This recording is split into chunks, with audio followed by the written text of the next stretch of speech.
What are the most effective classroom management strategies for reducing disruptive behaviour in Australian secondary school classrooms?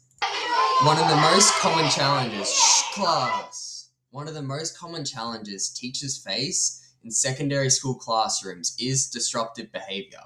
Before engaging with the recent literature, our group already understood from professional placements and observations that behaviours such as calling out, disengagement, and refusing to follow instructions can quickly interrupt learning time and affect the classroom environment. To locate the first research article, I used Google Scholar with a combination of search terms such as effective classroom management Australian schools and classroom management practices secondary school. Initially, these searches returned a very large number of results. To narrow these down, we applied several criteria based on the assessment instructions. First, I restricted the publication date to the last 5 years, ensuring the research was current.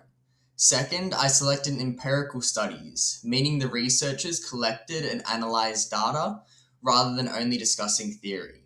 Third, I prioritized studies conducted in Australian secondary school contexts, as these would be the most relevant to our future teaching practice. The first article we analyzed was Teachers' Views on Effective Classroom Management by Eachberg, McConney, and Price, which investigated teachers' views on effective classroom management in Western Australian high schools. This article was highly relevant to our research question because it examines classroom management strategies within Australian secondary school settings, directly addressing how teachers manage disruptive behaviour. The article was published in the peer-reviewed journal Educational Research for Policy and Practice, which indicates that the research has been reviewed by experts in the field before publication, strengthening its credibility. The study used a mixed method research design, combining survey data with follow-up interviews. The researchers surveyed 50 secondary teachers across 6 schools, and then interviewed 22 teachers who had been nominated by students as effective classroom managers. Mixed methods research allows researchers to combine quantitative data with qualitative insights, providing a more comprehensive understanding of educational issues. This strengthens the reliability of the findings because it allows the researchers to examine patterns in the data while also exploring teachers' experiences in greater depth. The study also clearly outlines its research framework and data collection methods, which strengthens the credibility of the findings. However, the study also has limitations. Smaller sample sizes require stronger statistical evidence to demonstrate significant results, which can limit the strength of conclusions drawn from a study. The researchers relied largely on teacher self-report and interviews, and they did not directly observe classroom behavior.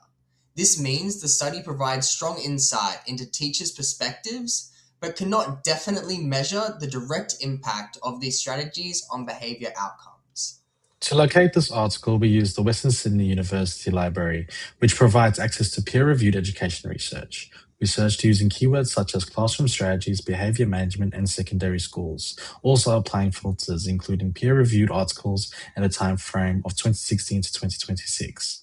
This allowed us to select a study highly relevant to Australian secondary classrooms and our problem of practice. This study examined classroom management practices used by Queensland secondary teachers using a quantitative survey of 587 participants. It found that proactive strategies such as clear expectations and routines are most effective, although many teachers still rely on reactive approaches. This highlights the importance of proactive strategies in reducing disruptive behavior. This article is highly relevant as it is based in Queensland secondary schools, making it directly applicable to our future teaching context. It is also high quality because it is peer-reviewed and uses empirical data from a large sample, meaning the findings reflect real classroom practice. According to Shank, high-quality research should be based on systematic data analysis and credible evidence, which this study demonstrates. Another strength is its clear focus on classroom management strategies linked to reducing disruptive behavior, strengthening its connection to our problem of practice. This also suggests that proactive strategies are consistently recognized as effective in real classroom settings.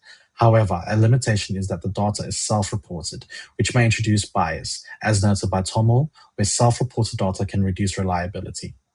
It also lacks student perspectives, limiting the depth of interpretation. This means the findings may not fully represent how strategies impact students directly. Overall, these strengths and limitations must be considered when applying the findings in practice. Similarly, we use the ERIC database with the same keywords and filters to ensure consistency.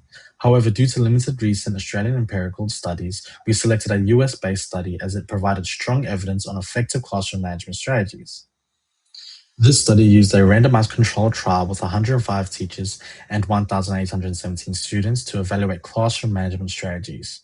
It found clear improvements in student behavior, including better emotional regulation and social skills, demonstrating that structured strategies can effectively reduce disruptive behavior.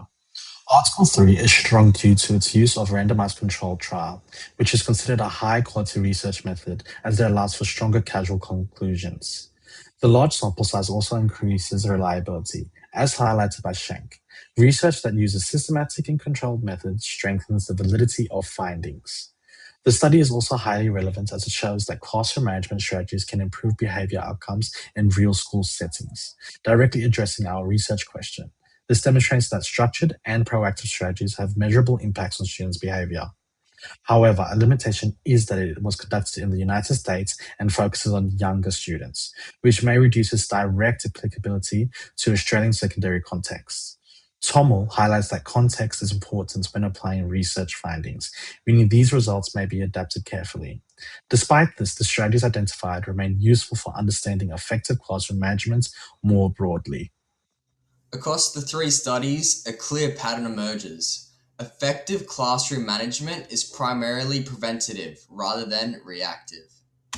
The studies highlight the importance of establishing clear expectations and routines, building positive relationships with students, delivering engaging and well-structured lessons, and using low-key behavior corrections before escalating consequences. The research suggests that relationship-focused and preventative strategies are more likely to reduce disruptive behavior in the long term. Importantly, neither study identifies a single silver bullet strategy. Instead, effective classroom management appears to depend on a combination of relational, instructional, and behavioral strategies used consistently by teachers. For future teachers like us, this research suggests that reducing disruption is less about punishment and more about creating structured, engaging, and supportive classroom environments.